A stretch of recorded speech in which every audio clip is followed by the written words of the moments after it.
ગુજરાતની ટોપ 10 કોલેજ કઈ કે જેમાં તમે બધી જ વસ્તુઓ ચેક કરતા હોય, ફેકલ્ટીઝ કેવી છે, સિલેબસ કેવો છે, પ્લેસમેન્ટ કેવું છે, લાસ્ટ 4 યરનો ડેટા કેવો છે, આ તમામના આધારે એનું ઇન્ફ્રાસ્ટ્રક્ચર કેવું છે, એના આધારે ગુજરાતની ટોપ 10 કોલેજ કઈ, એ ટોપ 10 કોલેજનું પ્લેસમેન્ટ કેટલું, પ્લસ એ ટોપ 10 કોલેજની ફીસ કેટલી અને ઓવરઓલ રેટિંગ કેટલું, આ સવાલ તમારા મગજમાં આવતો હશે.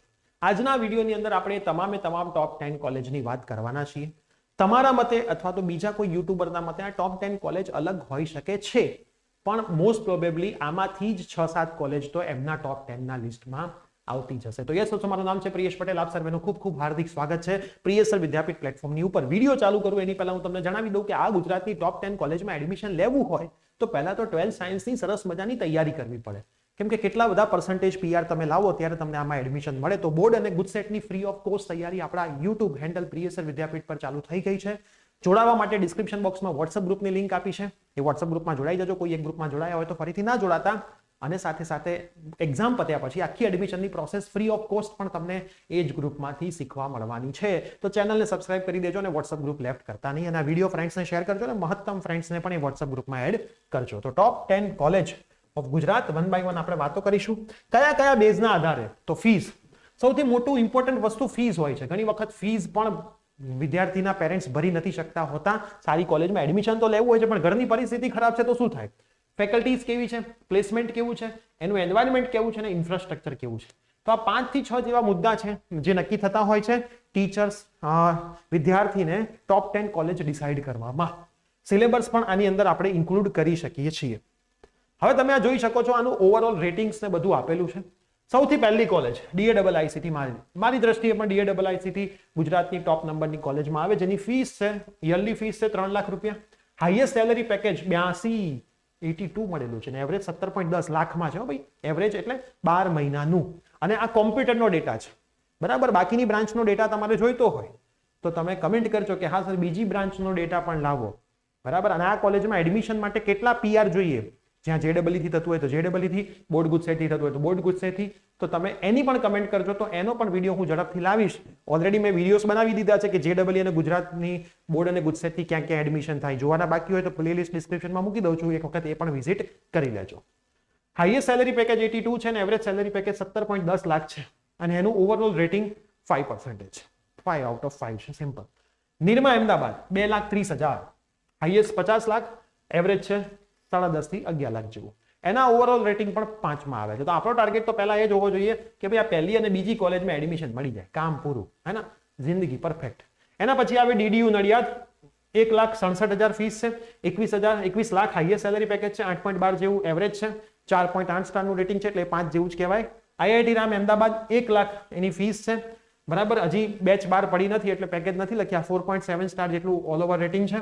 DVM વલ્લભ વિદ્યાનગર 1,43,000 ફીસ છે, 17 હાઈએસ્ટ છે, 5.51 એવરેજ છે, 4.6 સ્ટાર જેવા રેટિંગ છે. એના પછી દર્શન રાજકોટ 1,30,000, 32 લાખનું હાઈએસ્ટ છે, એવરેજ 4.5 લાખનું છે, 4.6 સ્ટાર છે. સાર્વજનિક સુરત 1,24,000, 11 લાખનું હાઈએસ્ટ સેલરી પેકેજ છે, 4 લાખ એનું એવરેજ સેલરી પેકેજ છે, 4.2 સ્ટાર જેવા એના રેટિંગ છે.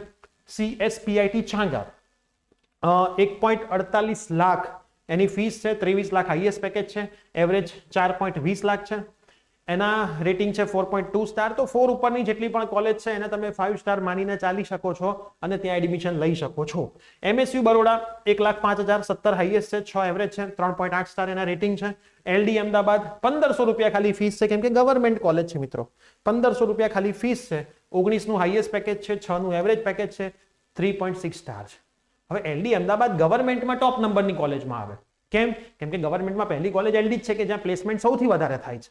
હા, આ બધી કોલેજના હાઈએસ્ટ પેકેજ જેટલી એવરેજ પેકેજ જેટલું નથી હોતું, પણ થાય છે. તો જો 19 લાખનું હાઈએસ્ટ પેકેજ છે, એવરેજ 6 લાખનું તો વિદ્યાર્થીઓને મળે છે.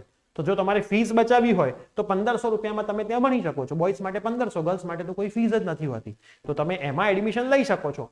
હા, રેટિંગ ઓછા હોવાનું કારણ છે ઇન્ફ્રાસ્ટ્રક્ચર ના હોય. ગવર્મેન્ટ કોલેજ છે એટલું બધું સારું, ફેકલ્ટીઝ તો ઠીક છે, પ્લેસમેન્ટ બી ઠીક છે, ઇન્ફ્રાસ્ટ્રક્ચર ના હોય અને સિલેબસ પ્રાઇવેટ GTU ના અંડરમાં આવે એટલે એક યુનિવર્સિટીના અંડરમાં આવે તો એનો સિલેબસ જે વર્ષોથી ચાલતો આવતો હોય, દર 5 વર્ષે બદલાતું હોય, તો એવું હોય. પણ તકલીફ વિદ્યાર્થીઓને ત્યાંય ના પડતી હોય. તો તમારે આ કોલેજના આધારે તમારે જોવાનું કે તમને કેટલી ફીઝમાં પોસાય એમ છે, કેમ કે ફીઝ બી ઇમ્પોર્ટન્ટ હોય છે. અને આ હાઈએસ્ટ પેકેજ ને એવરેજ પેકેજ લખ્યા છે એમાં એવું પણ નથી કે 100% વિદ્યાર્થીઓનું પ્લેસમેન્ટ થઈ ગયું હોય. બરાબર, બધા જ 100%નું પ્લેસમેન્ટ ગુજરાતની એક પણ એન્જિનિયરિંગ કોલેજમાં થતું હોય એવું મને લાગતું નથી. હા, થતું હશે 80%, 70%, 100% વિદ્યાર્થીનું પ્લેસમેન્ટ થાય એવું જરૂરી નથી. એટલે તમારે થોડાક બધી જ વસ્તુમાં ધ્યાન રાખીને પગલાં લેવા પડે.